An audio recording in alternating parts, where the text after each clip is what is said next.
안녕하세요 시청자 여러분, 채널 43 진행의 문효진입니다. 오늘 3월 1일 생방송으로 채널 43 첫 방송을 시작하게 됐는데요. 채널 43은 채널 43, 제주의 43을 다양한 각도로 알리고 국민적인 관심을 유도하기 위해 제주의 영상 전문가들의 재능 기부로 만들어진 유튜브 채널 방송입니다. 채널 43은 매월 1일, 11일, 21일 열흘마다 오후 4시 30분에 여러분들을 찾아뵐 예정이고요. 전 세계가 제주 43에 주목하고 또 제주의 아픔을 세대를 넘어 치유하고 또 진정한 평화에서 제주가 되는 날들을 기대해 봅니다. 오늘 3월 1일 첫 개국 특집 방송으로 4.3 그 진실을 찾아서의 일부 저자 양조훈 이사장이 말하는 제주 4.3의 진실에 이어서 영화 4월 이야기를 드디어 개봉하게 되는데요. 2017년 오사카에서 온 편지와 올해 개봉하게 될 4월 이야기를 제작하신 양정환 감독님 모셨습니다. 안녕하세요. 안녕하세요. 네. 우선 채널 4.3 개국을 축하드립니다. 축하받을 일은 모르겠습니다. 네.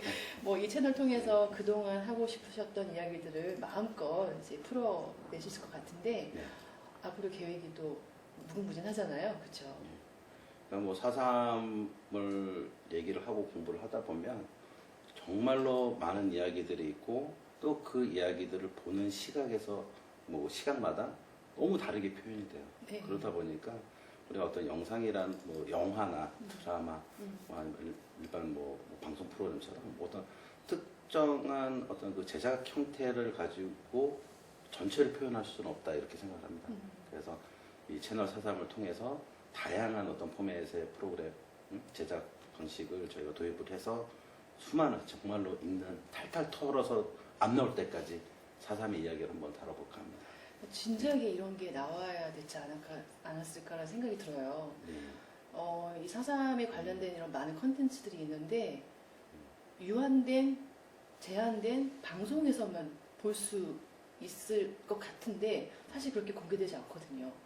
사실 유튜브 외에 이제 네이버나 어떤 SNS 찾아보면 자료도 없고 알고 싶어도 알 수도 없고 이런 정말 대단한 사명감을 갖고 감독님이 이제 이렇게 준비해 주셨는데 오늘 4월 이야기 드디어 개봉을 하잖아요. 네, 오늘 네. 예, 기다렸습니다. 많은 분들이 이제 좀 궁금해하시고 또 일단 물론 저희가 오사카에서 온 편지 때처럼 그 사전 검수는 다 받았어요. 네. 그러니까 검수라고 하는 것은 유족회 네. 임원분들, 그 사전 유족회 분들께 다 보여드리고 사전에 어떤 기본적인 검수는 받은 상태고 대신에 이제 어떤 그 올해가 70주년이고 네. 또 관심이 또 많이 보이다 보니까 저희가 어떤 그 발표하는 시기를 좀 조절하는 과정 속에서 이제 3월 1일 이제 오늘로 저희가 결정을 했죠.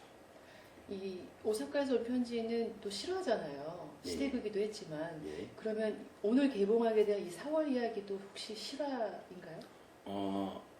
일단은 뭐 배경 자체는 실화가 되죠. 저희가 2006년부터 8년 또 해서 제주도에 이제 어떤 유해 발굴 현장들이 많이 있었었는데 네.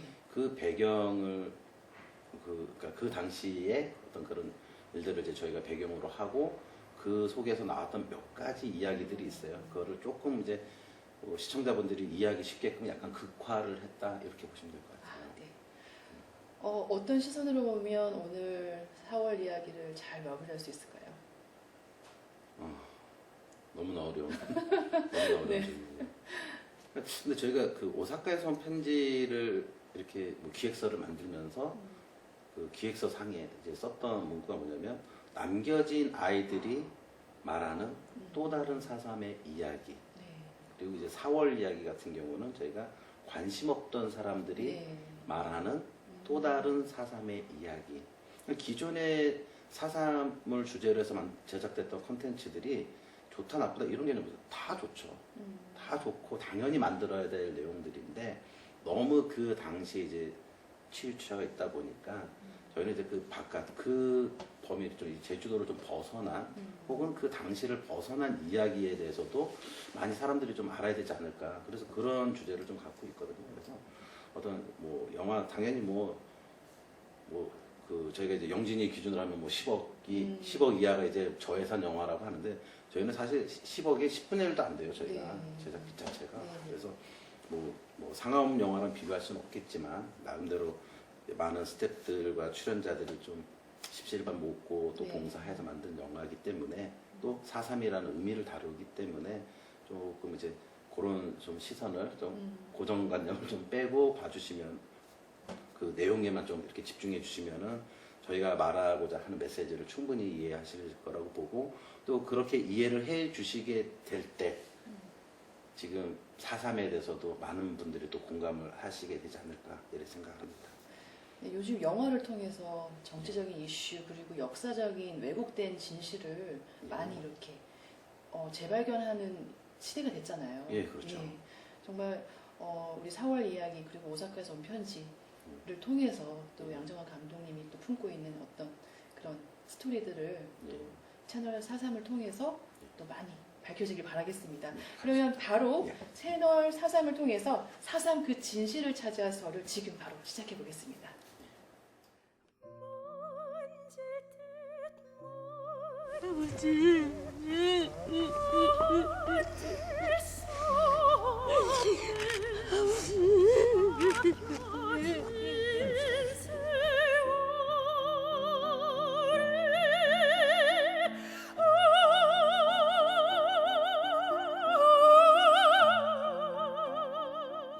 안녕하십니까?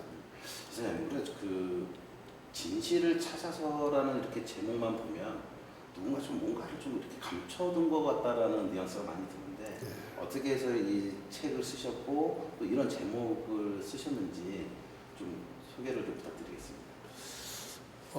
4.3은 70년 전에 발생된 사건인데도 불구하고 이 반세기 가까이 이 사건은 지하에 갇혀 있었어요. 이 사건에 대해서는 이야기해서도 안 되고 심지어는 4.3을 소재로 소설이나 시를 써도 안 되는 그런 암묵한 시절이 있었죠. 그러니까 진실을 찾아서라고 하는 그 뜻은 이 지하에 갇혔던 이 4.3의 모습을 이 지상으로 꺼내는 그런 작업이었다.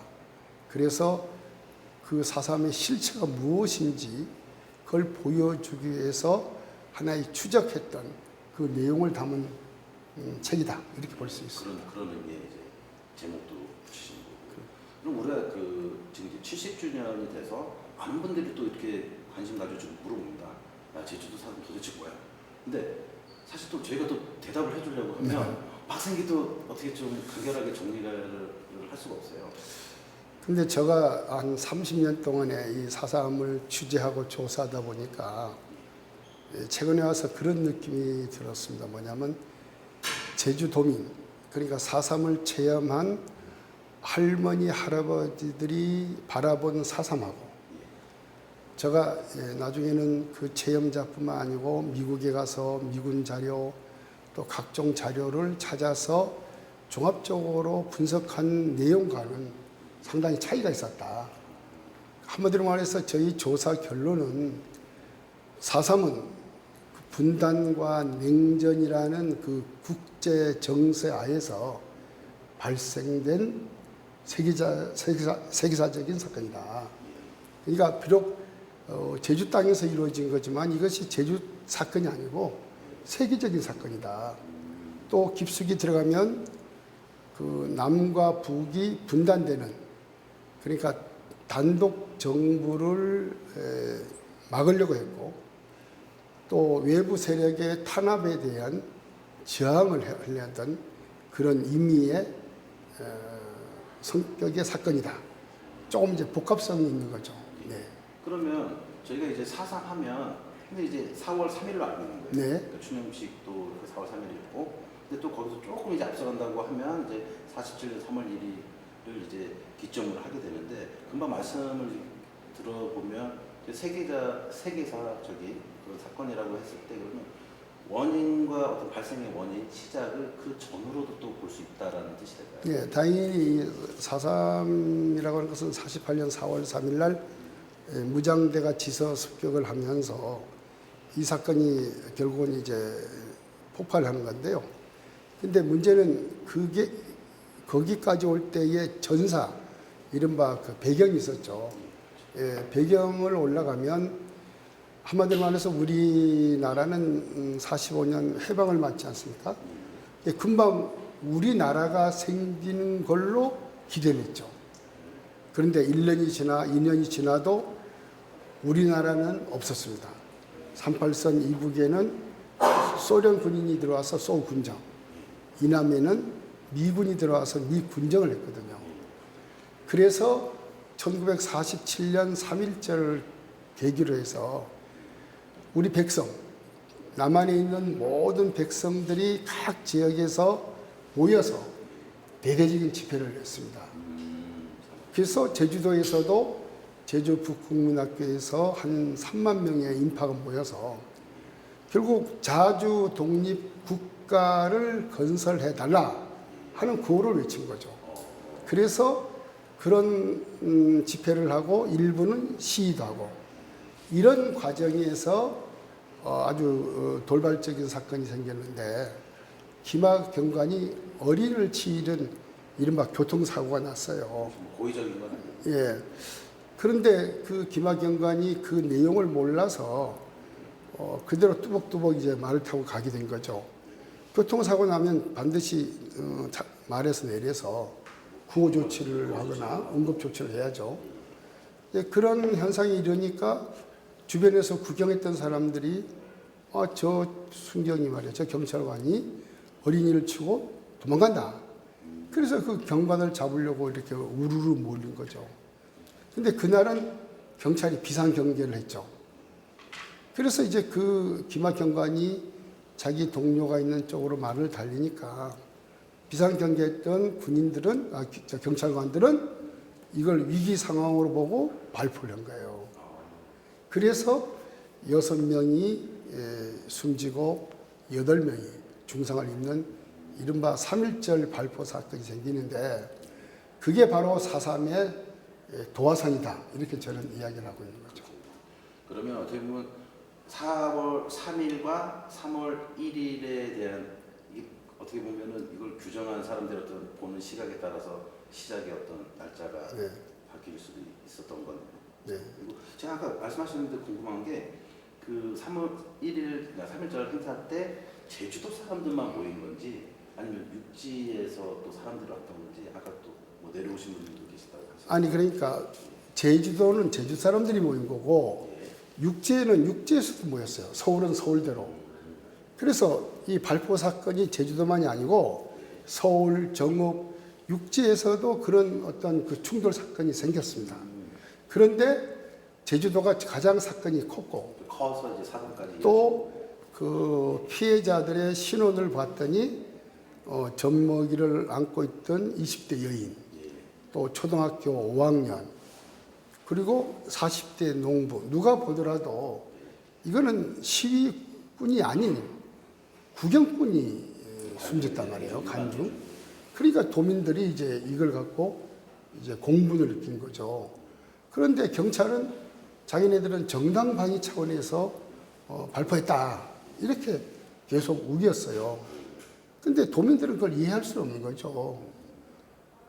그 현장에 있었던 많은 사람들은 무슨 소리냐. 그런 돌발적인 사건이 생겼고, 만에 하나 경찰이 총을 빵, 공포 한 방만 쏘아도 관중들은, 군중들은 다 흩어질 상황인데 어떻게 정조준해서 그 쏠 수가 있느냐. 그리고 하필이면 그 발포한 경찰관이 제주 경찰이 아니고 충청도에서 온 웅영 경찰이 발포를 했기 때문에 더 문제가 생긴 거죠. 제주 경찰이 아니라. 3.1절의 어떤 그 저희가 이제 4.3의 시발 도화선이 됐던 그 3.1절에 제주도에서만 그런 행사를 했던 건 아니었었고 전국적으로 그런 행사들이 있었고 또 크고 작은 사고들이 있었지만 유독 이제 제주도가 이제 4.3으로 이어지는 그렇게 됐습니다. 그러면 저희가 그 이제 진상규명이라는 말이 나오거든요. 사상에서. 그러니까 저도 사실은 저도 제주도에서 한 15년 살았지만은 뉴스 볼 때마다 진상규명 도대체 어떤 내용인지를 잘 모르겠어요. 그러니까 그게 저희가 어떻게 보면 이제 또 다른 시청자들 입장에서는 도대체 뭘까 하거든요. 그런데 제가 보기에는 제주 4.3에 관해서는 정부 차원의 진상조사 보고서가 나오지 않습니까? 그러니까 큰 틀에서 진상조사는 저는 되었다고 봐요. 가령 예를 든다면 광주인 경우, 광주 5.18인 경우에 이미 보상도 받았고 여러 가지 이제 선행적인 후속 조치 사업도 이루어졌단 말이에요. 그런데 광주는 5.18은 정부 진상조사 보고서가 없어요. 따라서 정부로부터 사과도 받지 못했습니다. 그래서 그 사실을 뒤늦게 알고 이번에 그 광주에서는 5.18 진상규명특별법을 국회에 제출하고 엊그제 이제 그 상임위원회를 통과했어요. 그러니까 어쩌면은 5.18은 거꾸로 가고 있죠. 지금이야 보상 다 받아놓고 새로 진상규명특별법을 만들고 있어요. 다시 이제 또 네. 사과를 받기 위한 그런 거에 비하면 제주 4.3은 정부 차원의 진상 보고서까지 만들었기 때문에 큰 틀에서는 상당한 진상이 규명이 됐다. 다만 세부 부분으로 가서 예를 들어서 마을별 피해를 조사한다라든가 아니면 가해자에 대해서 구체적인 조사를 한다라든가 미국의 책임 문제를 더욱 진지하게 조사한다라든가 아니면 행방불명된 사람들이 많기 때문에 행방불명에 대한 조사 이런 어떤 그 파트별로 추가 조사가 필요하기 때문에 진상 조사를 하자 하는 이야기가 계속 나오고 있는 거죠. 그러면 지금도 말씀하셨지만 저도 이제 4.3을 이렇게 좀뭐 취재라기보다 이제 공부를 하는 과정 속에서 제가 작년 5월달인 것 같아요. 미국 백악관 앞에 가서 시위하시는 분들은 제가 네. 취재를 하고 왔었거든요. 네. 그 지금도 이제 뭐 미국에 대한 어떤 진상규명.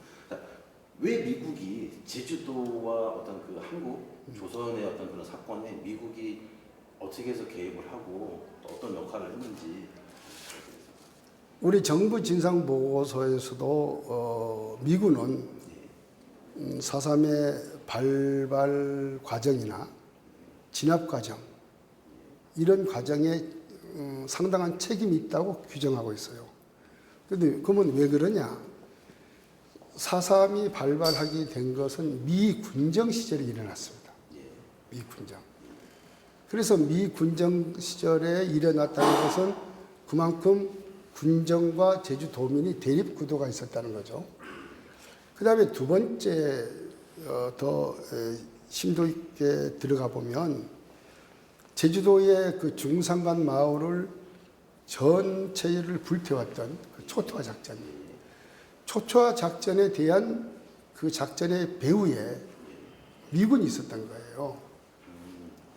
그 무기, 장비, 차량, 정찰기 그런 지원만 했을 뿐만 아니라 그 당시 미군 고문단장인 로버트 장군 그 당시에 48년 12월에서는 가장 한국에 주둔했던 가장 고위 이제 그 장교인데요.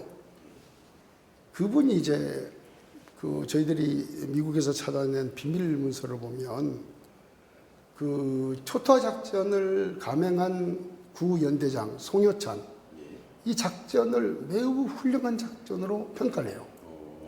그래서 대한민국 정부에다가 이런 것을 널리 알리라 하고요.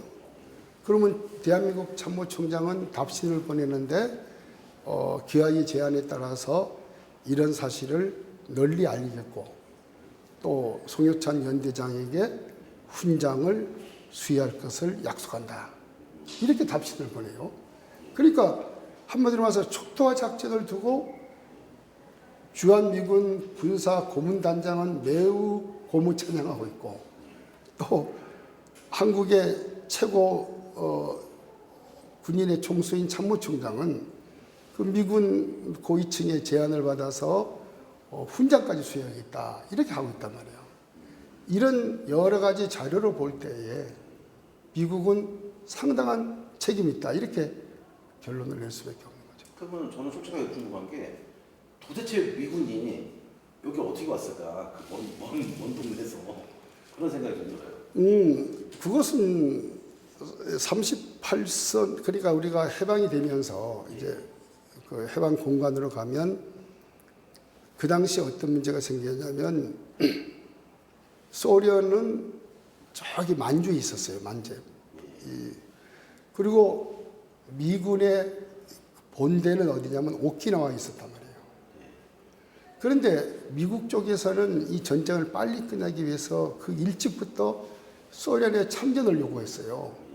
근데 소련이 계속 미루다가 45년 8월 6일 날 히로시마에서 원폭이 터지고 또 이어 나가사키에서 원폭이 터지면서 전쟁이 상당히 기울어지는 시점이 되니까 소련이 참전을 해요. 그래서 한반도에 그 두만강을 건너서 군인이 내려왔단 말이에요. 2차 대전 말기예죠. 그러니까 45년 8월이죠. 그런데 이제 전쟁은 이제 거의 끝날 시점이 되는데 미국에서 보니까 아니 자기네 미군 본대는 오키나와 있고 소련은 벌써 북경선을 넘어오고 있단 말이에요. 거기는 좁으니까. 그래서 이것이 밀밀듯이 내려오니까 이걸 막기 위해서 38선을 그은 거예요. 미군에서.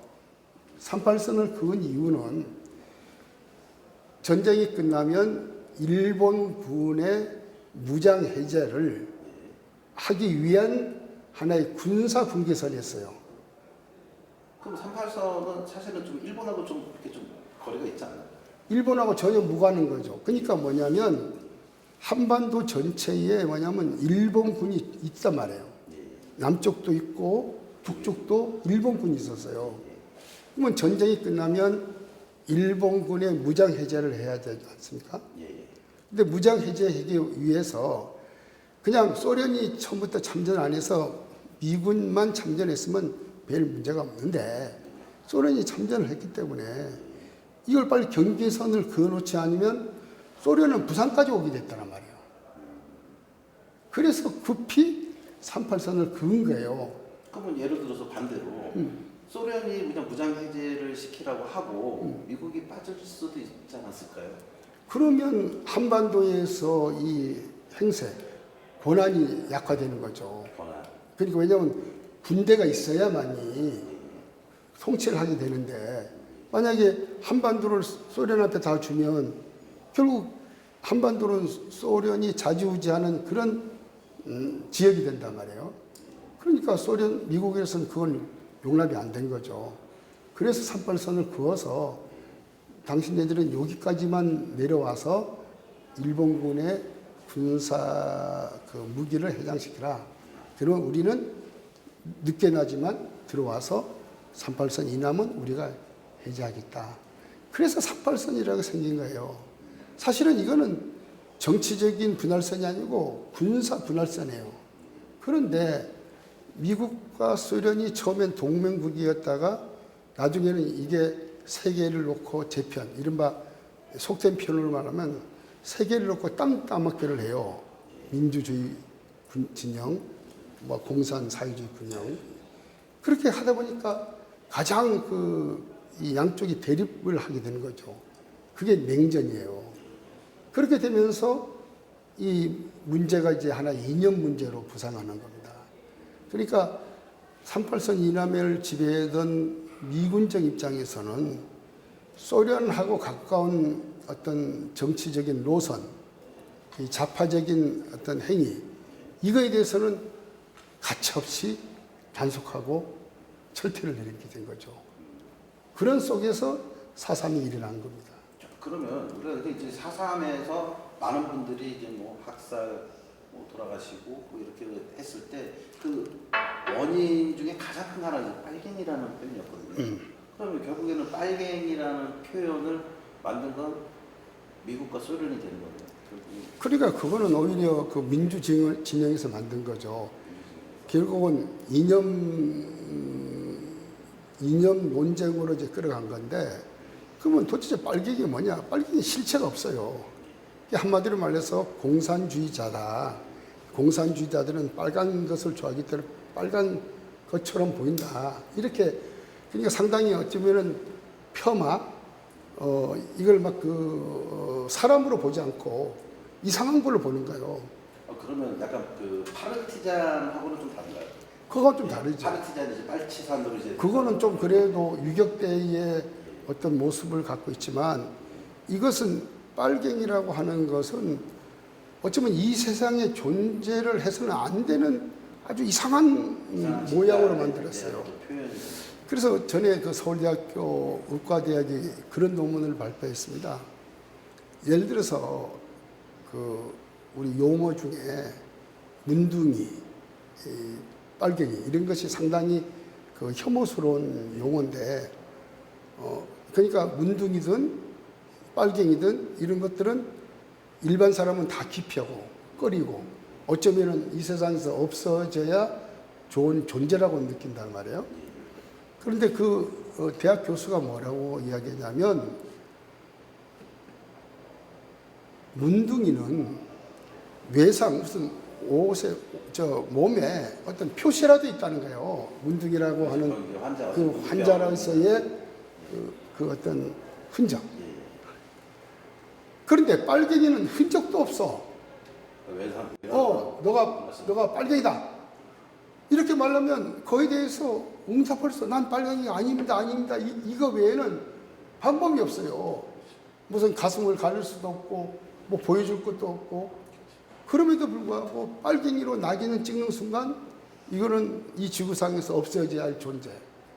상당히 그 국도적인 이념의 틀로 간 것이죠. 이걸 한번 더 붙여보면, 우리는 한때 방공의 국시라고 했어요. 그렇죠? 우리는 방공의 국시다. 그래서 어느 때 80년대일까요? 야당 국회의원이 대한민국의 국시는 방공이 아니고 통일이다 했다가 구속이 됐어요. 그래서 이제 무죄 나중에 판결도 받았지만, 그 정도로 우리는 한때 이 방공이 절대 가치로 여겼어요. 저도 초등학교 때는 방공교육 받고 뭐 그러니까 그것이 절대 가치로.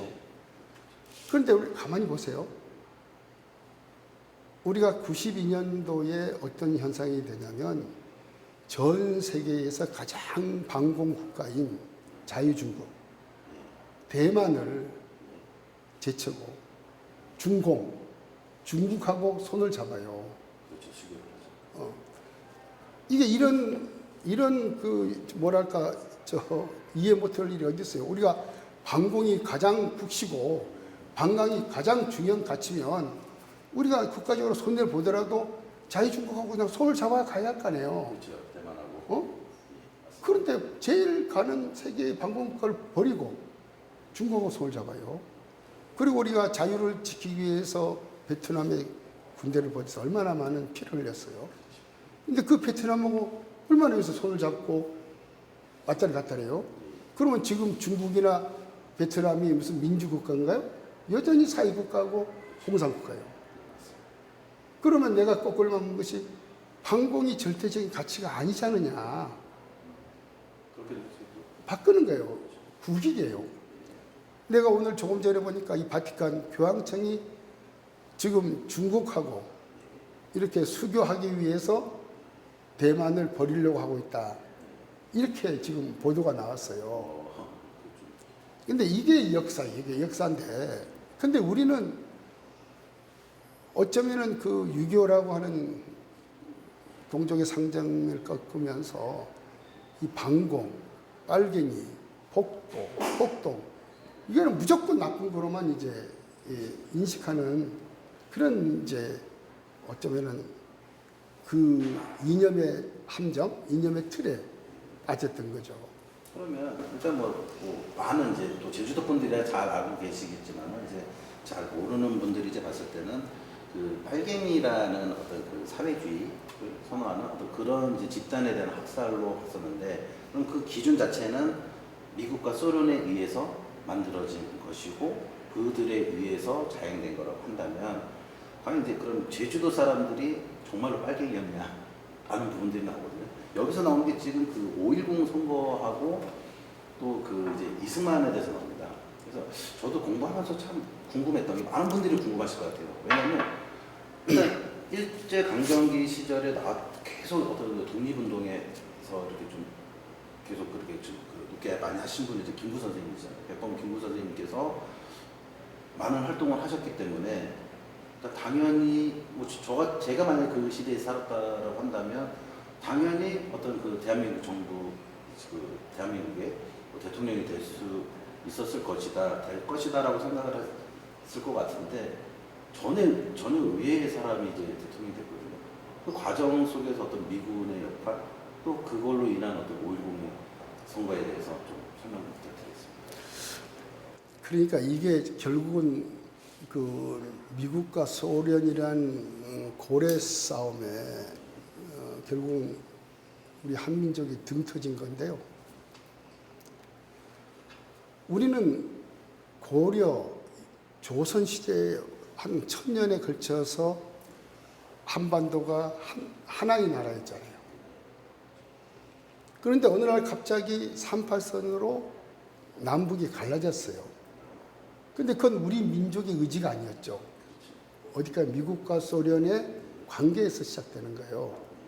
그래서 우리 민족은 이 38선 벽을 허물고 남과 북이 하나 되는 그런 통일 정부, 통일 선거를 하자는 것이 뭐 기본적인 염원이었죠. 뭐 김구 선생, 뭐 김규식 선생, 뭐 좌파 세력 다 그렇게, 아니 제가 보기엔 다수가 그렇게 갔어요. 그런데 문제는 소련과 미국이 갈등을 빚어지면서 소련은 뭘 믿었냐면 이 한반도에서 이 진보 진영이 강하다. 그러니까 그들은 뭐냐면 소련군, 미군을 한반도에서 철수해서 한 민족이 이 결정을 하도록 하자, 운명을. 그렇게 소련 입장에서, 그러니까 양군 철수를 주장해요. 어차피 자기네 거니까. 그러니까 그것은 뭐냐면 그 시점에서는 진보 세력이 좀 이렇게 강하기 때문에. 근데 미국 입장에서는 그렇게 해서는 이게 잡혀 먹을 것 같단 말이에요. 그래서 그들은 뭐냐면 국제 문제로 끌고 가요. 이른바 유엔으로 갈고 간단 말이에요. 근데 왜? 유엔은 미국이 아주 강세를 보이고 있었단 말이에요. 그래서 이 문제를 미국에서는 유엔 문제로 해고, 또 유엔은 어떤 결정을 하냐면 연합군이, 그러니까 이 미군이 들어갈 수 있는 범위 안에서 선거를 한다고 이렇게 결정을 해요. 그게 48년 2월인데, 그러니까 소련이 반대를 하게 되면 자동적으로 38선 위를 못 가는 거예요. 그러니까 38선 이남만 선거가 되는 거죠. 그게 50선거예요. 그러니까 많은 사람들이 이 선거를 반대했죠. 제주도만 반대한 건 아니에요? 아니죠. 전국적으로 반대했어요. 김구 선생도 반대했고 김규식 일반 사람도 반대했고요. 더 나가서 그 결정이 48년 2월에 결정되는데 우리가 48년 4월 3일 날 12개 지사가 습격되면서 4.3이 일어나지 않습니까? 네, 그렇죠. 그런데 그 이전에 2월 말에는 전라북도에서 26개 지사가 습격돼요. 그 전에? 6월 26일 날. 그리고 3월 1일 날에는 전라남도에서 10개 지사가 습격이 돼요. 그리고 그것이 경상도로 넘어가요.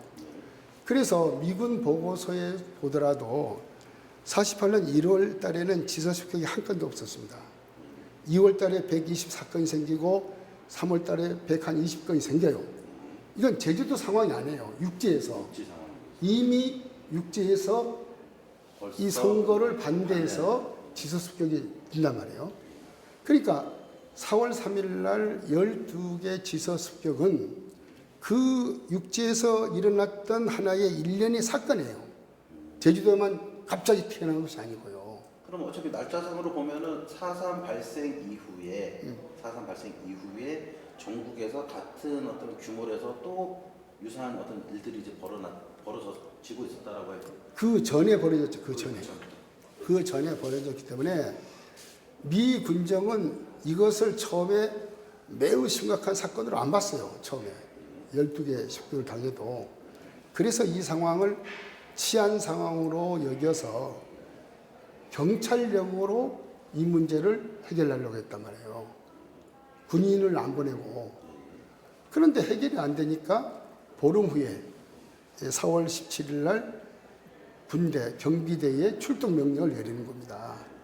그래서 이제 전개되는 건데, 문제는 50선거는 뭐냐면 재연 국회의원들을 의원을 뽑는 선거인데, 그 당시에 선거 제도는 선거인의 50% 이상이 투표를 하면 유효가 되고 50% 미만이 되면 무효가 되는 선거 제도였어요. 그러니까 일단 그 선거 인수가 참여율이 예, 50%가 넘어야. 그런데 육지에서도 반대했지만 어찌어찌 50% 다 넘었어요. 근데 제주도에 2개 선거구만 50%가 안 돼서 무효가 된 거예요. 아, 그러면 이제 5.10에서 4.3 어떤 그 4.3의 역할, 5.10 선거와 4.3의 그런 어떤 관계를 보면은 다른 데들은 그나마 이제 50%를 넘었는데 제주도만 안 넘는 곳이 이제 두 곳이나 생겼다. 그런 결과가. 그게 문제가 되거든요. 왜? 이 선거는 누가 시행한 선거입니까? 이승만이가 시행한 거 아니에요. 미 군정이 시행한 선거예요. 이승만이가 아니라 미 군정. 그러면 제주도는, 이 작은 이 섬이 제주도는 미 군정의 정책에 반기를 든 거란 말이에요. 그래서 미 군정은 충격을 받은 거예요. 그래서 즉각 미국 현역 대령, 브라운 대령을 제주도에 파견해요. 그래서 제주도의 모든 상황을 총 지휘하게 하는 거죠. 근데 브라운 대령은 제주도에 와서 4.3 사건이 발생된 원인에는 관심도 없다. 나의 사명은 진압이다. 그리고 나는 반드시 제주도에서 재선거를 실시하겠다. 이렇게 선언해요. 그래서 6월 23일 날 재선거를 시행한다고 공고하는 거죠. 그런데 문제는 미군정이 제주도민을 상대로 해서 민심 수습책은 전혀 없었어요. 선거를 위해서 한 것은 뭐냐면 무조건 젊은 사람들을 잡아들이는 작전이었어요. 그러니까 군인, 경찰을 내보내서 모슬포에서 성산포까지, 성산포에서 모슬포까지 싹쓸이하는 거예요. 젊은 사람. 그러면 군인, 경찰이 나타나면 제주 사람들은 제가 이때 없던 무조건 도망갔어요.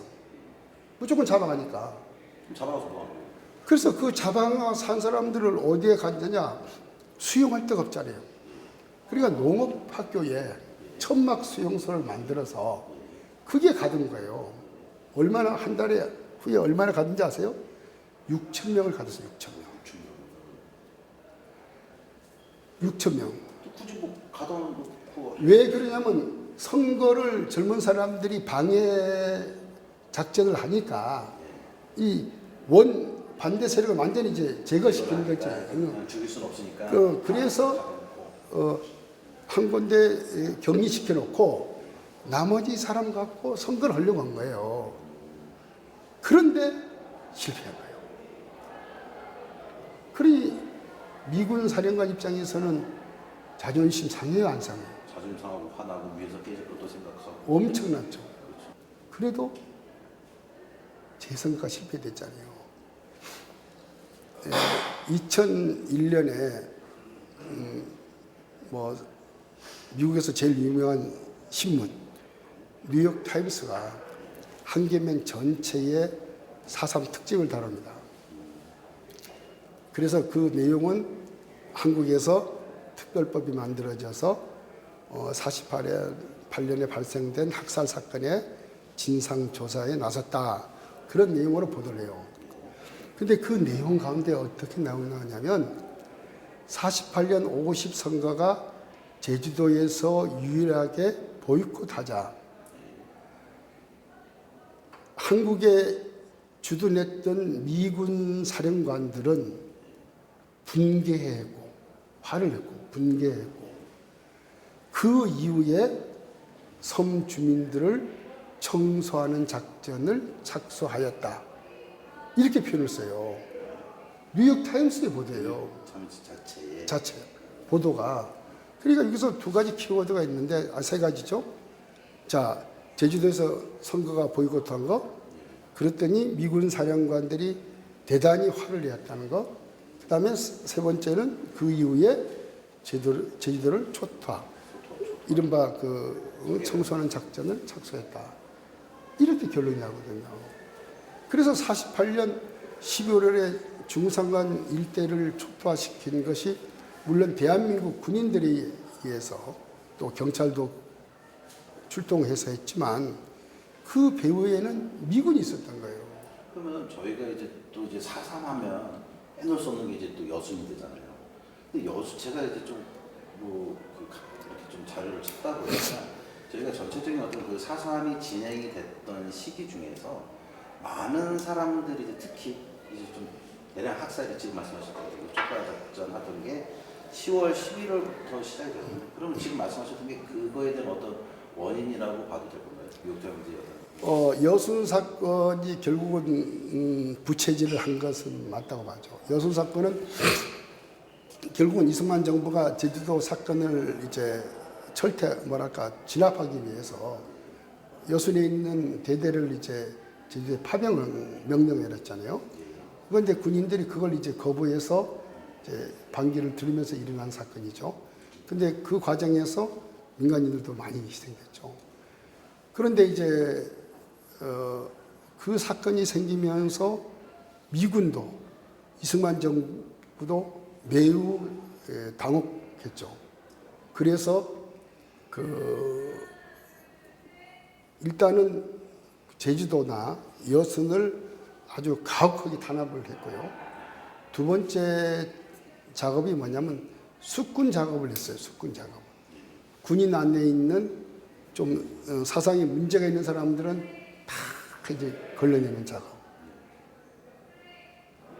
그런 작업을 통해서 사실은 박정희 전 대통령도 걸려들었죠. 뭐 그 이야기는 내가 깊이 안 했지만 하여튼 연관이 있어요. 그래서 어쨌든 여순 사건이 있으면서 탄압이 더 가혹하게 된 것은 분명해요. 그럼 저희가 이제 하도 어떻게 보면 이제 4.3하면 이제 빨갱이라는 이제 키워드 자체가 이렇게 너무 부각이 되다 보니 모르는 사람들부터는 제주도가 다 빨갱이였다. 근데 여순의 어떤 그런 의미를 보면 제주도 사람들이 빨갱이가 아니었지 않는다라는 어떤 그런 또 정보를 또 제공해주는 사건이라고도 좀 볼 수 있고. 그러니까 제가 그 관련해서 몇 가지 이야기를 하고 싶은 것이 있는데 백선엽 장군이라고 그 당시에 정보국장이니까 상당히 지위가 있는 사람이죠. 그 양반이 회고록이 이렇게 나와요. 여순 사건은 남로당의 말단 군인에 의해서 이루어진 것이다. 중앙당이 개입한 것이 아니다. 제주도 사건도 같이 제주도당 차원에서 이루어진 것이다. 이렇게 회고록에 써요. 그런데 과거에 우리가 이승만 정부, 그 다음에 30년 동안의 군사 정부에서는 그렇게 쓰진 않았어요. 최소한 89년도까지 고등학교 교과서에는 뭐라고 사삼을 쓰냐면 북한 공산당의 사주 아래 일어난 폭동이라고 써요. 사주 아래. 북한 공산당의 사주 아래 일어난 폭동.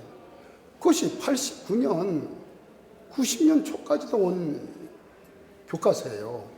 그러면 대한민국 기성세대는 다 그렇게 알고 있는 거예요. 4.3은 북한하고 연결되어 있는 빨갱이 이런 행위. 그런데 저희들이 저희 취재반들이 우리 조사해 보니까 그게 아니거든요. 그래서 그 필진을 전부 조사를 했어요.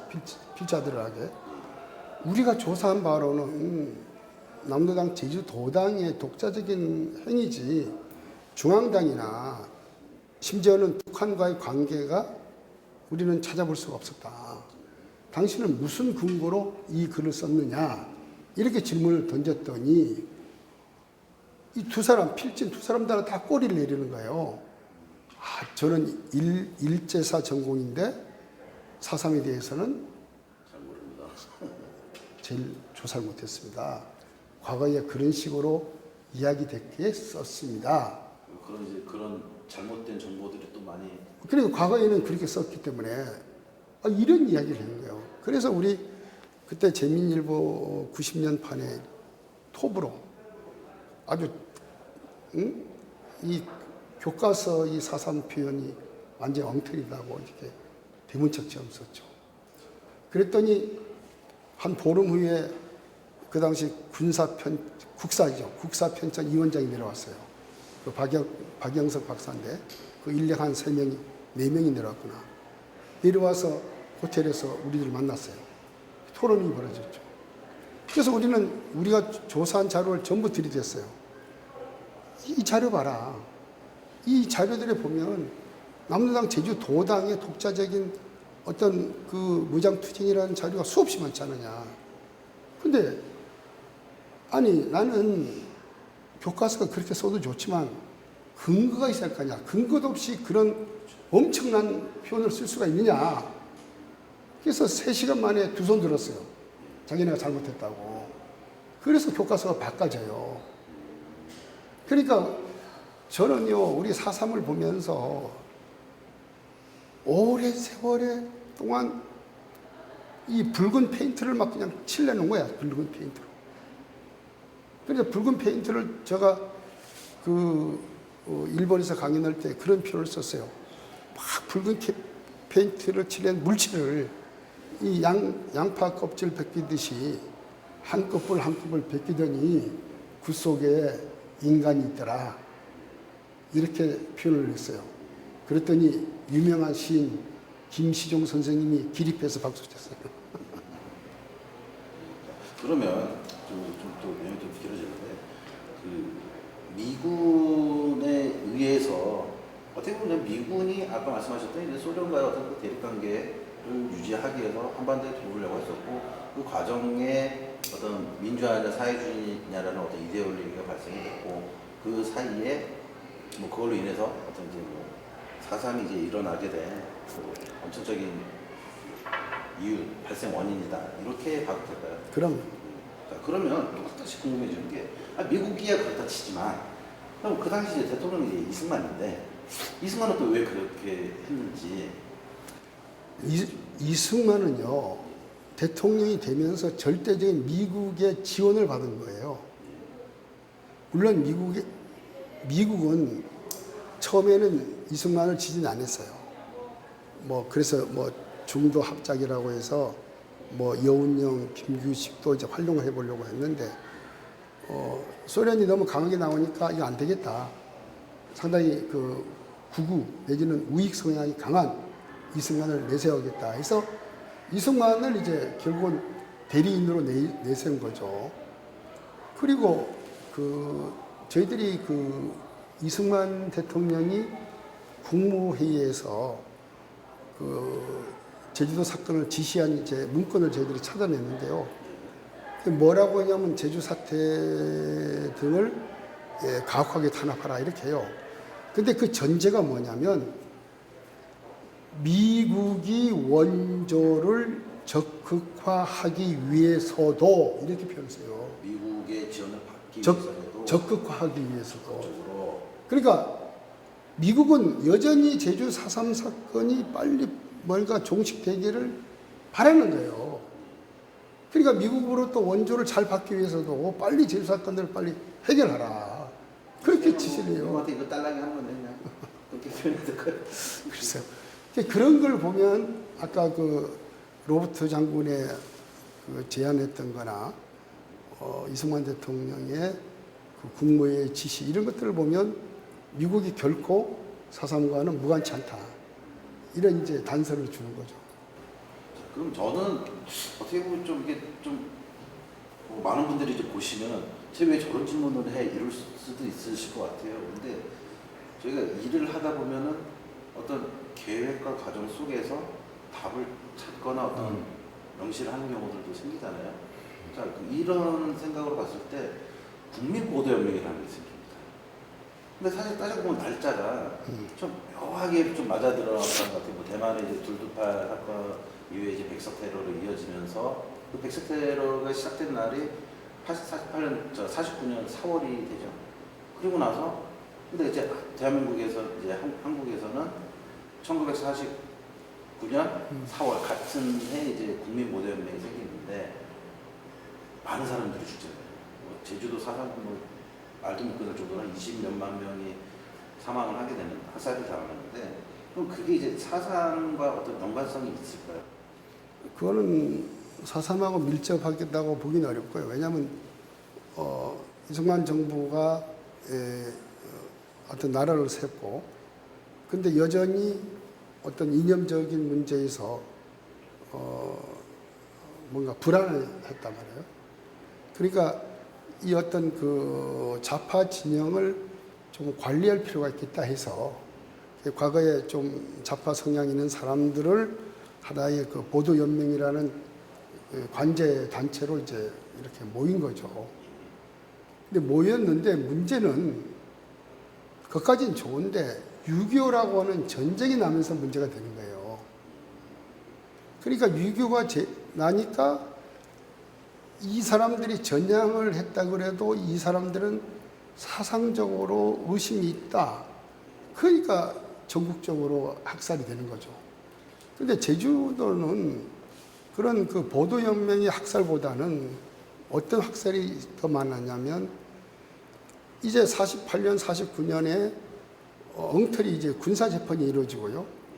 그 장부상으로 이제 재판이 이뤄서 사형, 무기징역, 뭐 15년, 7년 이런 선고를 된 사람들이 있었어요. 근데 그 사람들이 제주도에 교도소, 형무소가 없으니까 뭐 육지, 뭐 서대문, 대구, 대전, 광주 이런 형무소에 보냈단 말이에요. 한 2,500명이나 이제 보냈는데 그게 6.25가 생기면서 이것도 정치범으로 보는 거예요. 정치범으로. 그래서 뭐 형무소, 수용소마다 그냥 학살한 거죠.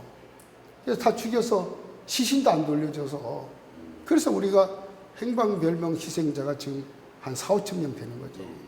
3.1절 사건은 제주도만 있었던 게 아니라 전국적으로 그런 유사한 행사들이 있었고 그 중에 이제 유일하게 또 제주도에서 이제 사망 사건 많은 분들이 또 사건을 주고 돌아가시게 되면서 그게 이제 좀 사삼으로 이제 번지는 그런 계기가 됐고 또 그 아까 말씀하셨던 것처럼 이제 4월 3일 전에 또 지선을 습격당하는 것도 제주도만 있었던 게 아니라 예. 또 전국적으로 있었죠. 그럼 이게 전체적으로 우리 자꾸 제주 4.3 하니까 시청자분들이 봤을 때는 제주도 것만이 제주도 거 아니냐.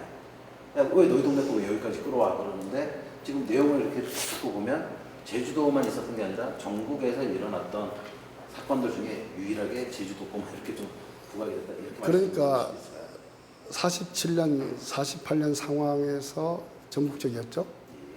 그런데 문제는 48년 50선거, 그 다음에 6월 24일 재선거. 그건 제주도만이 선거였어요. 제주도만이.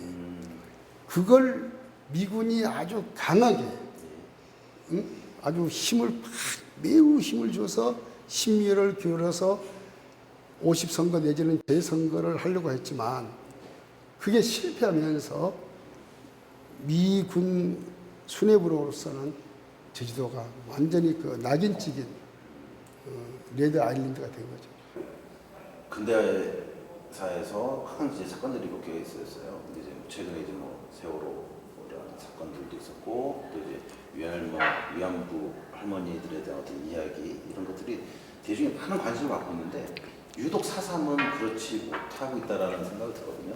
어떤 이유가 있다고 생각하십니까? 이런 두 가지로 보여죠. 일단은 그 당시로 보면 완전히 그 섬이라고 차단된 공간에 언론이 이제 언론이 벽이 완전히 이제 차단됐다. 그러니까 전혀 제주도에서 있었던 일이 밖으로 알려지지 않았다. 심지어 그들이 말하는 군법회의에서 3일 동안 사형 선고를 345명에 대해서 선고 헌고로 기록이 나와요. 그러면 대한민국 역사상 345명을 사형 선고했다? 이건 최고의 사건이야. 그런 무입이라고 대한민국, 아니 외신이든 단 한 줄 안 나와요. 345명의 사형 선고를 했다고 하면서. 그 뉴스가 안 나왔다. 뉴스는 고사고 한 기록도 없어요. 그러니까 저희가 뭐 얼마 전에 이제 개봉한 택시 운전사 광주 5.18 그 상황이랑 이제 똑같은 거네요. 그러니까 완전히 차단됐다.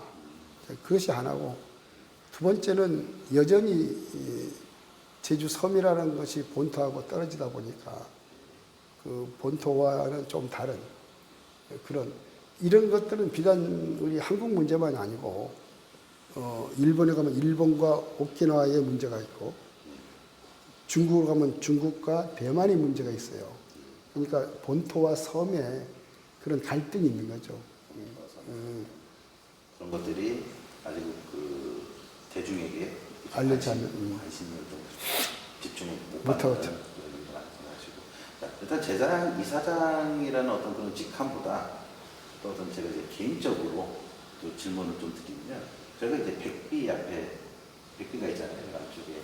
근데 백비의 뭐 사건, 뭐 항쟁, 공기 여러 가지들이 이제 표현들이 있고 사람마다 또 다를 건데, 어떤 이제 공식적인 직함보다 이제 개인적인 어떤 양조원이라는 사람으로서 본다면, 나는 백비의 이런 문구로 정의가 됐으면 좋겠다 하는 게 있습니다. 저는 그 부분에 상당히 심중을 기하는데, 사삼은 그 하나의 얼굴로 딱 단정하기는 참 어렵다.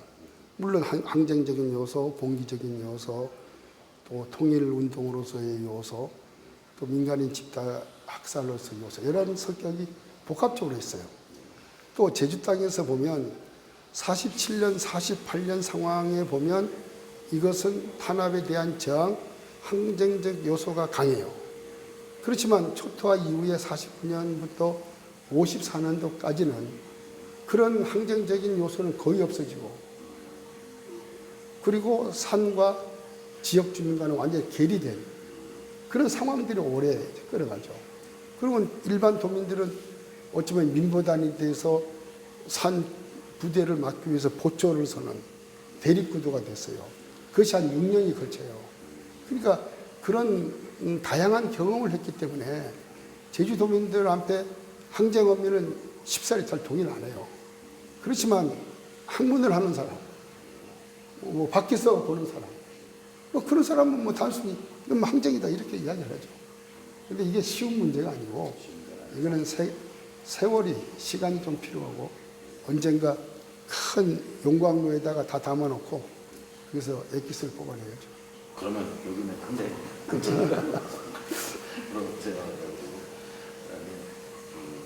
지금 이제 그 4.3을 통해서 우리 다음 세 지금 이제 자라나는 아이들한테 어떤 배워야 되는 메시지, 주고 싶은 메시지 있다면 어떤 게 있을까요? 저는 두 가지로 보는데, 하나는 이 사건이 제주도적인 사건이 아니다. 아까 제가 강조한 세계사적인 사건이다. 그러니까 이 사건을 제대로 보려면 왜 한반도하고 분단이 되고, 왜 냉전이라고 하는 문제가 생기는 거고, 왜 미국과 소련이라는 고래 싸움이 있었느냐 하는 그것을 살펴야 된다는 거고요. 두 번째는 4.3이 과거에는 그렇게 어렵고 불행한 사건이었지만, 오늘날에 와서는 민간인들의 어떤 노력에 의해서 진상규명이 되고 특별법이 만들어지고 또 대통령 사과, 국가기념일 지정, 이렇게 많은 밝은 면이 왔잖아요. 그리고 이 사건을 오늘날에 와서 이것이 평화와 인권, 통일, 화해와 상생의 어떤 상징으로 거듭나고 있단 말입니다. 그러니까 이 아픈 상처, 불행한 사건을 제주도민들은 어떻게 이겨내서 이것을 미래지향적으로 가고 있는지, 이런 것들을 미래 세대한테 가르쳐주고 싶다, 이렇게 말씀드릴 수 있습니다. 끝으로 저 채널 4.3 많은 스태프들은 아닙니다. 저희도 또 자원봉사 하는 스태프들이 있는데, 채널 4.3에도 이쪽 카메라 보시고, 우리 또 귀국 첫 방송입니다. 그래도 덕담 한마디 해주시죠. 하여튼 채널 4.3입니다. 채널 4.3이 이렇게 탄생한 것을 먼저 축하드리고요. 참 어려운 여건 속에서도 하나의 그 열정, 의지를 갖고 제주 땅의 역사를 올곧게 바로 잡는 일에 여러분들이 참여해 주기 위해서 경의를 표하고 앞으로 무궁한 발전을 기대합니다. 감사합니다. 네, 잘 봤습니다. 우리 제주 4.3에 대해서 잘 몰랐고 또 알 수 있는 곳이 없었는데요. 이렇게 설명을 들으니까 조금 더 이해가 되는 것 같은데요. 그래도 우리 시청자분들을 위해서 감독님께서 조금 더 설명해 주시면 어떨까요? 뭐 설명은 이제 양조은 이사장님께서 네. 잘 해주셨기 때문에 제가 뭐 설명을 덧붙일 건 아닌 것 같고 대신에 조금 이제 좀 요약해서, 요약해서 예. 정리를 해드린다면은 기존에는 제주 4.3을 제주도만의 일로 생각하신 분들이 많았어요. 근데 이제 3.1절 대회나 또 4.3 전후에 제주도뿐만 아니라 전국에서 일들이 많이 있었다는 거죠. 그러니까 결국에는 4.3이 제주도만의 일이 아니고 전국에서 일어났던 일 중에 하나의 제주도에 있었던 일을 얘기를 하는 거예요. 다 같은 이야기거든요. 그게 하나 가장 중요한 포인트 것 같고, 두 번째는 우리가 빨갱이라는 명칭 때문에 네. 많은 분들이 학살당했거든요. 네, 네. 이유도 모르고. 그렇죠. 네. 그럼 이제 빨갱이가 무엇이냐? 저도 이제 뭐 영화나 다큐 이거 하면서 가장 궁금했던 게 이제 빨갱이라는 단어였는데, 그 부분에 대해서 왜 빨갱이라는 단어가 이 한반도에 유입이 됐는지 우리 잘못은 아니라는 거예요. 이게 접근하네. 일단 더 저희가 준비된 프로그램들을 더 봐야 알겠지만은, 일단 이제 오늘 이제 이사장님 얘기를 통해서 들은 우리가 알 수 있었던 거는, 빨갱이란 단어는 소련과 미국의 이 강대국의 어떤 만들어낸 만들어진 공공의 그렇죠. 네. 적이 우리한테 결국에 빨갱이라는 단어로 다가왔다는 거죠. 그 두 가지만 일단 뭐 가장 큰 키포인트가 되지 않을까 그렇게 생각하고, 저희가 이제 다음 시간에는 지금 이번 순서 같은 경우는 사실 4.3을 잘 모르시는 분들이 많아요. 네. 개념적으로도. 네네. 그래서 그런 부분들을 좀 이해를 돕고 네. 또 좀 더 구체적으로 알고 싶어서 저희가 그 양조은 이사장님을 뵙고 인터뷰를 했던 것이고, 다음 시간에는 그 동포의 학살을 거부한다라는 네. 책을 쓰신 분이 계세요. 네. 여순 항쟁에 대해서 나오는데 주철이 박사입니다. 그래서 주철이 박사님을 통해서 과연 여순 항쟁과 제주 4.3과 어떤 연관성이 있는지, 또 그 당시에 이 한반도에 어떤 문제가 있었기 때문에 그런 두 사건들이 발생할 수밖에 없었는지, 그 이야기를 다음 시간에 들어보도록 하겠습니다. 네. 많은 기대가 되는데요. 다음 방송은 3월 11일 오후 4시 반에 찾아뵐 예정입니다. 그리고 이어서 왜 4.3을 계속 이야기해야 하는지, 그 이야기가 담겨진 영화 4월 이야기가 방송되겠습니다. 여러분들 오늘 첫 방송이지만요, 많은 응원 부탁드리고요. 다음 시간에 또 찾아뵙겠습니다. 감사합니다.